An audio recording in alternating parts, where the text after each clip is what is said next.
Hey class, so today we watched a video making Ezra's dream come true, and I kind of like videos like that. I watch Ellen quite often, and she shows videos like this and talks about always being kind to one another and telling each other stories and continuing on with being different and making sure that everyone else is having a good day and whatnot. So the first question is identify what part of your story, your life experience needs to be shared with others. I think one story that I tend to talk about with my athletes quite often is my own athletic experience. I decided to go the JC route. I didn't really know what I wanted to do with my life. At first I wanted to be a nurse, and then after taking organic chem, I changed my mind. And when I transferred, I figured out that I wanted to be a teacher and coach. And but when I was at the JC, I had an amazing coach, Jill McCormick. She was the head water polo for women's water polo, and for head boys and girls swim coach at the JC. And just like her personality, her work ethic, she had all sorts of traits. She was a mentor, she was a leader, coach, mother, friend.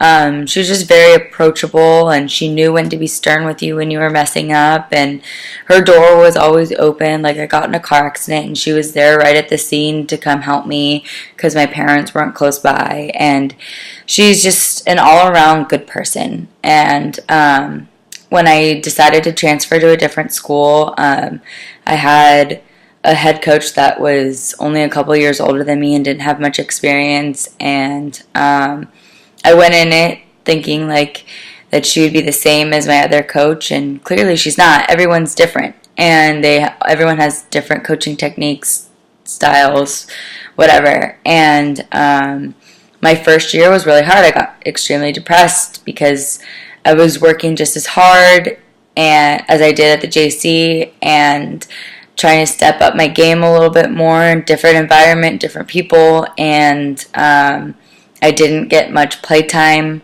I thought that I was just doing something wrong constantly, always asking what to improve.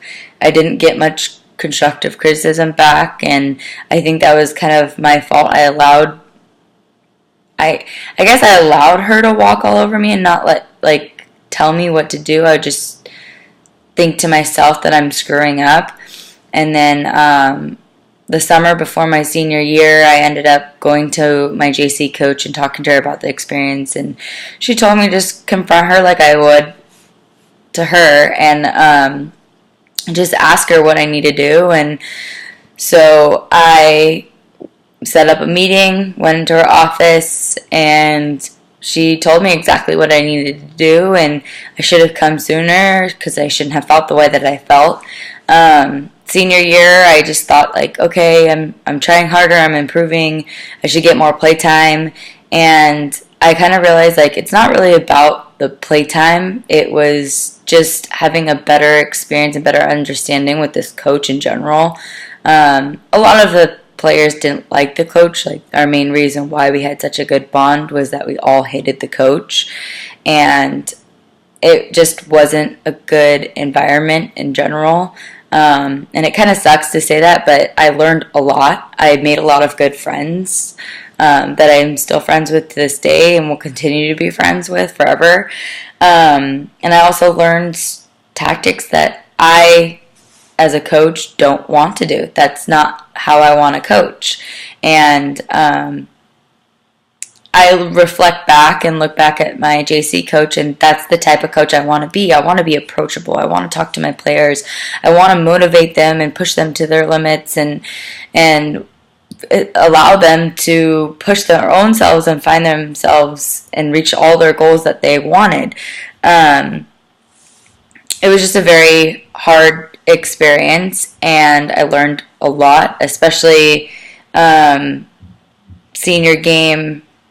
There were about 3 seniors that didn't play at all, and that's when I realized, like, I'm going to make a difference in these water polo players' lives. Like, I want to make a huge difference. Being a coach and pushing athletes to their potential and giving them that experience.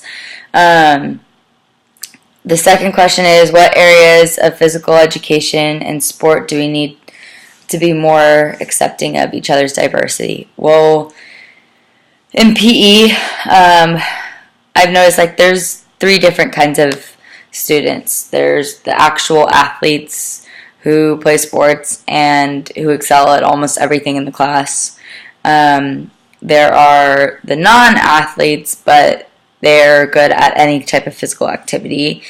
And then there are the people who are just really, I don't know, they just can't physically do anything correctly, and they might enjoy the class or they might not enjoy the class, but just everything is really difficult for them. And I think that explaining to the class, like, everyone's different. You're going to be working with different people all throughout your life. Like, you might as well learn how to adapt to different people in the classroom now, because when you end up going to the work world, everyone's going to be different. Even if you're working in the same office and doing the same job, Sue over there is probably going to have a different work ethic than you are. You might be very organized and prompt, and she might be messy but completely accurate. So you have no idea who you're going to be working with, but all you want is a positive work environment. Just like I wanted with my team. Like, although we all had frustrations with the coach and some things going on the team, like, no matter what, we always had fun. We might hate what we're doing in the pool, but we're walking out, we're all laughing with each other and enjoying the time that we have together. And I think that's something that some people get past. They let whatever is going on in their life kind of push them down when they need to look at it a different view. Yeah.